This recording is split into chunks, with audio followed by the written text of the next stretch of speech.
tror, at dokumentarfilm er rigtig meget lære af fiktionsfilm, fordi science fiction film er jo en slags stilisering. Den handler om måske noget først og fremmest om vores egen tid, og det som er fremmed enten i mennesket selv eller i vores egen tid, der ikke kommer frem, så det gør vi aldrig. Det er bare en slags skabelon eller noget. Og jeg talte meget med folk omkring, at det her det er en science fiction dokumentarfilm. Men det kom så af, at jeg tænkte, at da jeg først hørte om projektet med at lave noget, som skulle holde 100.000 år, at det kunne jeg ikke forstå. Men de mennesker, som jo så nødvendigvis må sidde og arbejde med det, de må være en eller anden form for næsten efterverden allerede, fordi hvis man tænker på den slags ting, så må man på den plan blive transporteret i en anden virkelighed. Så det er jo så tale om, at det her det er en science fiction dokumentar, det er en efterverden, og det vil sige, at det vi skal prøve at filme, det er ikke en virkelighed, som findes nu og her, men det er allerede et andet sted henne. Men det er også enormt vigtigt i forhold til at prøve på at undgå, at 100.000 år er bare vil være et tal, altså en abstraktion i filmen, men man på en måde måske kunne skabe en oplevelse af, eller en fornemmelse af, hvad det kunne være. Og så var det jo meget naturligt også så fat at sige, at altså, hvis det på en måde handler om, at vi skal undgå, at nogen kommer i berøring med det her, hvorfor de graver jer ned, kunne vi så lave filmen som en slags henvendelse til fremtiden. Og kunne man være heldig at på sin vis transportere publikum ud i fremtiden og kigge på vores egen tid. At forskerne taler til fremtiden var dels et forsøg på at få det udenom at sidde og tale i forhold til, hvad skal man sige, company policies. Nogle af de steder filmerne er jo ligger under for at skulle please politikerne til at få en tilladelse til at lave de her ting. Så de taler sådan en nutidskontekst. Jeg ønskede med, at de kunne tale til fremtiden, de kunne tale mere frit, altså tale med sådan, de håber på. For jeg synes faktisk, det er meget, meget muligt at forstå, hvorfor det er så vanskeligt at lave det her. Jeg forstår godt paradoxen. Og vi taler om, at, og der er også scener, der er lavet, hvor vi taler om, at få filmen placeret halvvejs ned i toget. Er det først fundet, når man kommer halvvejs ned, så kan man så møde det, men det er klart, som han sagde, den noget skeptiske kommunikationschef, jamen, vi må så håbe på, at de har en DVD og spiller over et fjernsyn og sådan noget. Der var også et ret omfattende planer på et grafisk niveau i filmen, som ville betyde, altså ligesom i Rosetta-sten, altså hvor man jo ud fra det kunne afkode hieroglyferne ud fra 3 forskellige sprog, at man ud fra det grafiske udtryk i filmen, alene for det ville kunne forstå, hvad de talte om, udsat hvis vi faktisk kunne forstå mundevækser, ville kunne forstå, hvad de sagde. Det er ting, vi har leget med mig. Men på en måde så har filmen jo i det spørgsmål det samme problem, som de har. Hvordan skulle filmen så egentlig være? For jeg tror faktisk, at det skulle være helt anderledes, hvis den skulle kunne forstås i det tidsperspektiv. Fordi det er faktisk ret vigtigt for mig at sige, at de mennesker, der er med i filmen, det er folk, som er direkte ansvarlige for det her. Der er ikke nogen, hvad skal man sige, folk, som har en mening om noget. De er faktisk direkte ansvarlige. Men altså, hvis jeg nu skal pusse min egen glorie, så tror jeg, at det var meget, meget svært at komme til at tale med kvinderne. Altså virkelig, virkelig vanskeligt. Og de udblev også fra forskellige aftaler. Og vi havde gerne set, at filmen faktisk ikke blev lavet. Men jeg tror, at en af grundene til, at de, hvad skal man sige, de ting, som de gør, det er, at de godt vidste, at jeg godt vidste, hvad de vidste. Altså nogle af de hvad skal man sige, rapporter og de studier i forhold til at kommunikere til fremtiden, som det er min hovedinteresse i kommunikationsspørgsmål, dem har jeg læst, altså tusindvis af sider. Og det vidste de godt, og de ved også godt, at det findes de rapporter, og de ved også godt, at problemerne involveret i at kommunikere, hvis det er det, man skal vælge, er meget, meget store. Så på en måde så kunne de ikke undgå at svare, men de var jo også godt klar over, tror jeg, at der er en form for uvirkelighed på spil, ikke? Alene på grund af tidsperspektivet.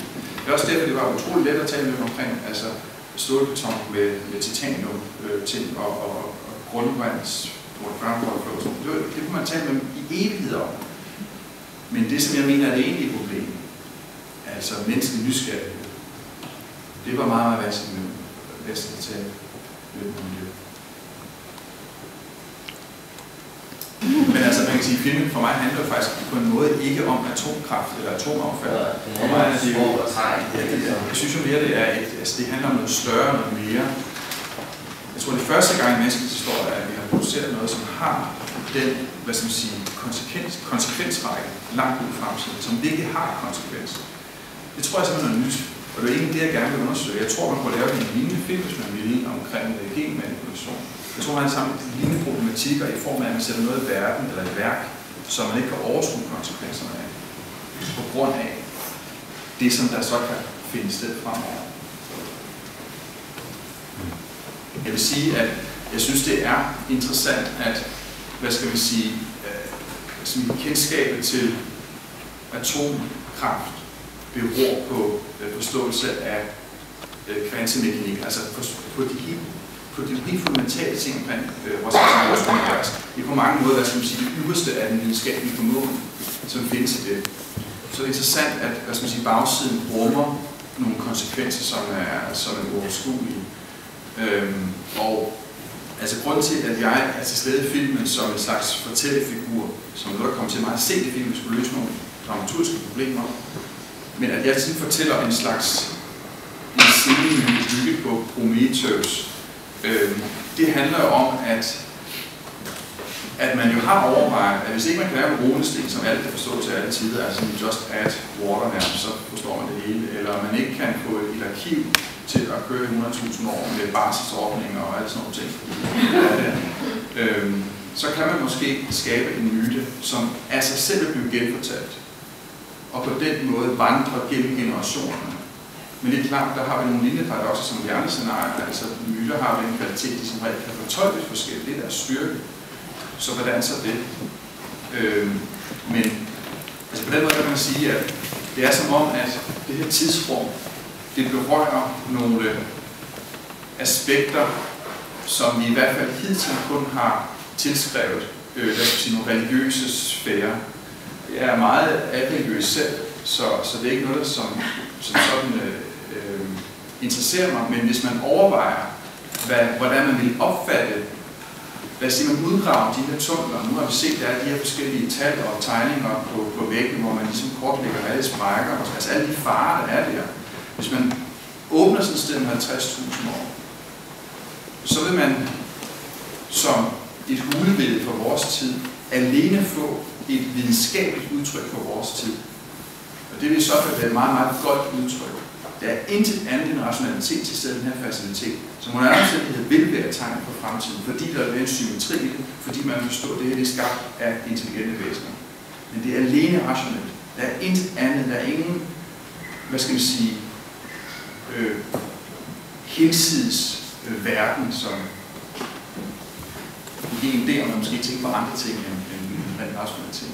Og grunden til, at der er nogle ganske få scener i filmen, hvor der er en arbejder, der rører ved en kind på en anden arbejde, det er, fordi jeg tror, at man i virkeligheden for det, hvor man kan få noget at vide om de mennesker i vores tid, det er, at man for eksempel kunne få at vide det her følelser. Det vil man aldrig opdage, hvis man finder det her anlæg, som det er designet i dag. Aldrig nogensinde.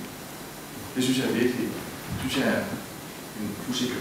Man kan jo fortælle, at altså, grunden til, at kameraet er, som det er, altså med steadicam og sådan noget ting, det var jo, at tanken har været, at fordi at det grundlæggende designkoncept i anlægget er, at det skal kunne operere selvstændigt. Det bygger jo på, at man er sikker på, at i det her tidsrum, så vil vores situation, som vi kender i dag, forsvinde. Al viden om det her vil forsvinde.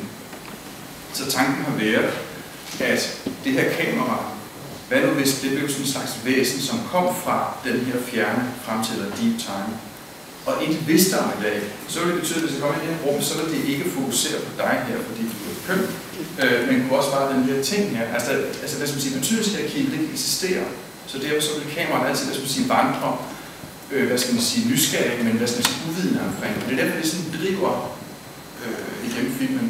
Men grund til, at der er mange sådan forsvindingsskud, hvor det bevæger sig mod forsvindingspunkt, som har noget at gøre med altså perspektivet fra renæssancen af, hvor man jo i malerkunsten første gang sådan har et individ, og så kommer tanken om, at de mennesker er noget af sig selv, og ikke kun noget, der er underlagt Gud, skabte Gud og sådan nogle ting. Så der er forskellige referencer, og det går også gennem musikken.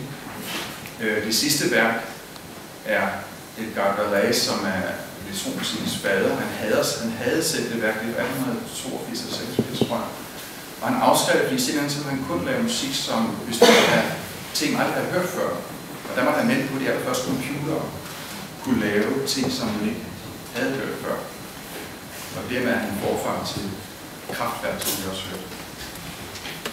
Altså, jeg har det sådan, at jeg forstår godt argument for ikke at kommunikere, for dermed at formindske risikoen for et menneske nysgerrighed. Det tror jeg faktisk godt, men det var meget stor årsag for mig at høre det argument første gang, jeg mødte det på min research der.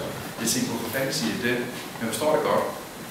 Men problemet er, at hvis man tager det standpunkt, så siger man samtidig, at det her det er idiotsikkert for 100.000 år.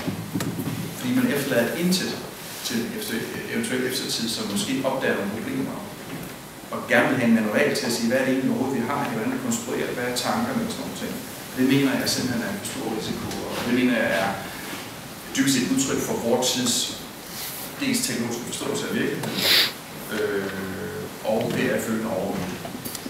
Det tror jeg nok, jeg vil sige. Fordi jeg synes simpelthen, at det er jo ikke spørgsmål om, altså to ting, det er jo ikke spørgsmål om, at vi er for eller imod atomkraft, fordi problemet findes, altså vi har affaldet. Og dermed så tror jeg, at hvis man skal prøve at forstå, hvad det egentlig betyder, at vi har i sådan et tidsrum involveret i det, så kan man ikke rigtig se det, hvis man har en anden form for forud, altså hvis man har en holdning, som jo hurtigt vil blive også en journalistisk holdning, som så er, hvad skal man sige, konfliktorienteret. Der er nogen, der er gode, og nogen, der er onde.